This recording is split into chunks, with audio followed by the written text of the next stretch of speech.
Good morning. आज जरा सकाळी उठायला मला कंटाळाच येत होता. पण तरी मुलाचा विचार करून उठलेच किंवा नको त्याची शाळा पडायला नको. सगळं काही छान व्यवस्थित तयार केलं. ब्रेकफास्टमध्ये रोल, लंचमध्ये भाजी, पोळी सगळं व्यवस्थित तयार केलं. दूध गरम केलं, मुलाला पाणी गरम करून अंघोळीला पाठवलं. सगळी तयारी झाली. इथे मी टिफिन पॅक करते आहे आणि मला स्वतःवरच प्राउड होते आहे, की वाह! मी सगळं व्यवस्थित केलं. तेवढ्यात मेसेज आलेला, की due to heavy rain school closed.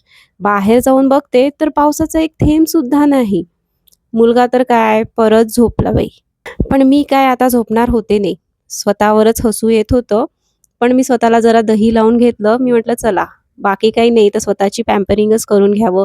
केसांना छान दही लावलं, चेहऱ्याला ऑइलिंग करून घेतलं.